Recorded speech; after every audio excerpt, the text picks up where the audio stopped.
In continuation of microbiology MCB 4303, today we are going to discuss source of pathogens and infection.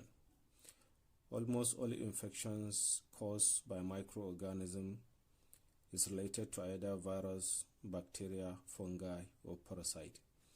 By order of prevalence and the rate at which this category of microorganisms are causing infection, we cannot categorically state clear using established literature that these microorganisms, one of them is most prevalent. However, almost every year, a particular species from this category of microorganism is being discovered. It can be either a commensal organism or pathogenic species. Source of pathogens that cause infection. There are two most bigger source of pathogens that cause infection.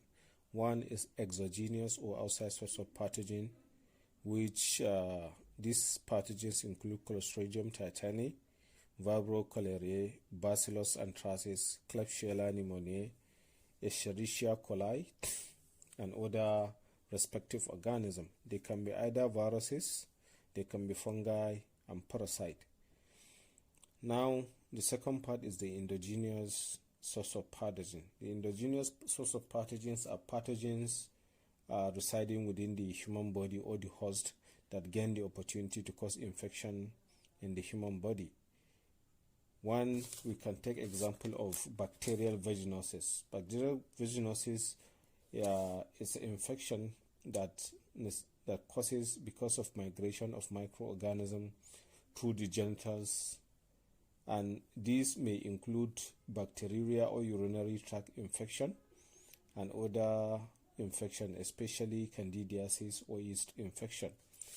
Second category of endogenous source of pathogens is iatrogenic infection. Iatrogenic infection is an infection necessitated as a result of surgery. So most often superficial or major surgery, which due to infection, later microorganisms multiply and by extension causes a category of infection from within the human spectrum of infection. By source of these pathogens, usually infections are categorized into three.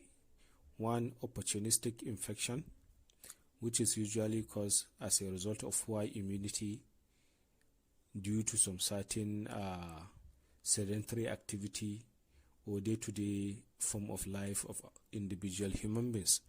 Then we have nosocomial infection, the kind of infection people get from the hospital. It affects both the workers and the patient. Then we have the community-acquired infection. This also has to do with way of life. People get such kind of infection through contact, and contact include leisure contact like kissing, sexual intercourse, sport contacts, and other category of contact. Despite the fact that some certain microorganisms can be disseminated through the air, water, pollution, and other sources of infection. However, this kind of infection do spread within individuals in the community. Opportunistic infection affect immunocompromised individual, or when they come down with infection, it looks very severe and acute because their immunity is extremely compromised. However, their immune is compromised because they have one of the following. Either they have genetic predisposition, that means they inherit the disease, or they are under chemotherapeutic diagnosis for people having cancer, or people that we are suffering from HIV and AIDS infection. Most importantly, people that have bone marrow diseases such as leukemia, myelodysplastic syndrome, and myeloproliferative syndrome, they can also come down with opportunistic infection. Example of this opportunistic infection include tuberculosis, which is caused by Mycobacterium tuberculosis, salmonellosis caused by Salmonella toxoplasmosis caused by Toxoplasma gondii.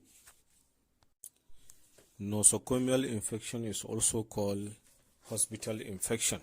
Hospital infection is a kind of infection that affects both the patient and the health workers. But usually the definition is more light on the patient because it's a kind of infection that people comes down with the disease or infection after they were admitted 48 hours after. However, a lot of things can cause this kind of infection. Poor hygiene in the hospital, toilet culture, surgical infection, the use of ventilator, and other kind of ethics or activity in the hospital.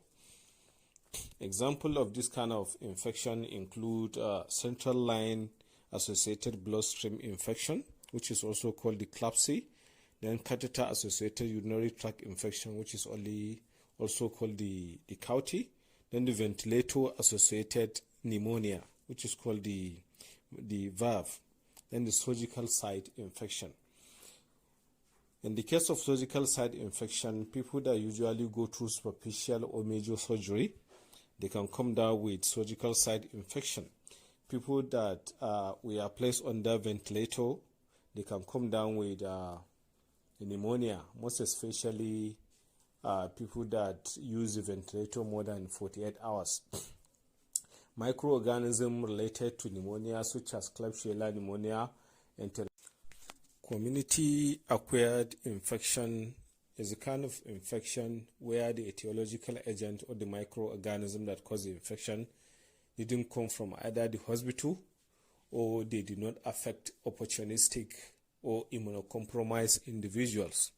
However, in the hospital, the infection is diagnosed if the patient comes down the infection 48 hours before admission. And usually, community-acquired infection is due to contact. And contact can be in so many ways. Contact during football, contact during casual, contact during sexual activities, and so many ways through which people can come in contact with each other. And there are other sources of this infection, as I have said. They can come from contaminated water, from environmental littering and air pollution, and there are a lot of ways through which people can get community-acquired infection.